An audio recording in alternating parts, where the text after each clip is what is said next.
Hello, আসসালামু আলাইকুম। আমি নুসরাত জাহান লিয়া। কেমন আছেন আপনারা? আলহামদুলিল্লাহ আমরা ভালো আছি। চলে এসেছি প্রতিদিনের ব্লগ নিয়ে। আজকে চলে এসেছি ভিন্ন রকম করে একটু ভাত রান্না নিয়ে। আসুন দেখাই, শেয়ার করি। রোজ রোজ একরকম করে শাক সবজি খেতে ভালো না লাগলে এইরকম করে ভাতটা রান্না করে খেতে পারেন। বসানো হয়েছে কড়াই, কড়াইয়ের মধ্যে দিয়ে দিয়েছি তেল। তেলটা গরম হয়ে গেছে, দিয়ে দিচ্ছি গরম মশলা, দিয়ে দিচ্ছি পেঁয়াজ,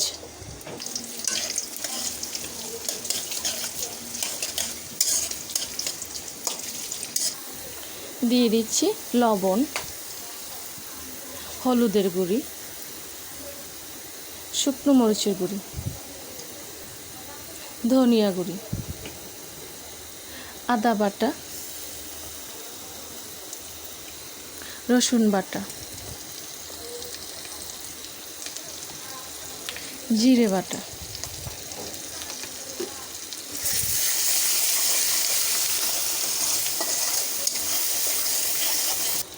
মশলাটা কষানোর জন্য দিয়ে দিচ্ছি পানি।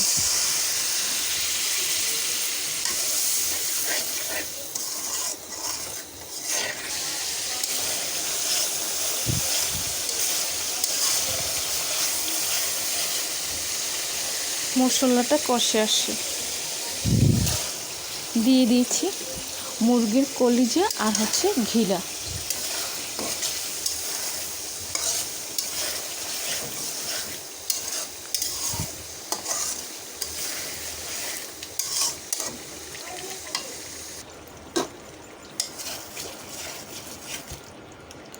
কলিজা ঘিলাটা একেবারে কষে আসছে, দিয়ে দিচ্ছি চাল, দিয়ে দিয়েছি রান্না করার রেগুলার যে ভাতের চাল, সে চালটা।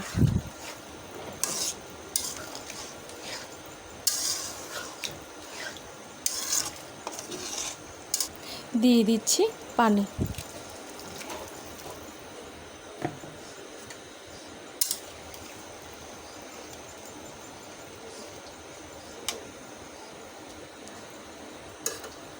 পানিটা সম্পূর্ণ দিয়ে দিয়েছি, এখন আমি এটাকে ঢেকে দিচ্ছি।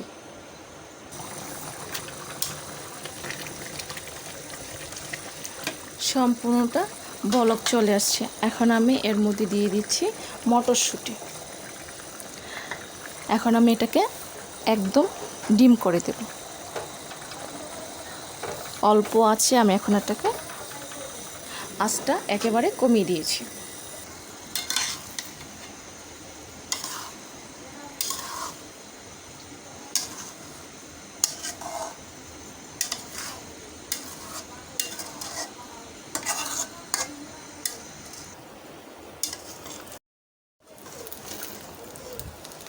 একেবারেই রেডি হয়ে গেছে, এখন আমি এটাকে নামিয়ে ফেলব।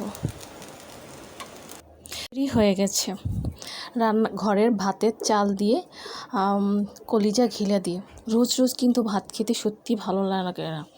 মাছ, মাংস, সবজি একটু ভিন্ন রকম করে কিন্তু খাওয়া যায়। ভাত যদি এরকম করে খেতে ভালো না লাগে, তাহলে আমার মতো এরকম করে একবার ট্রাই করে দেখবেন, খুবই ভালো লাগবে।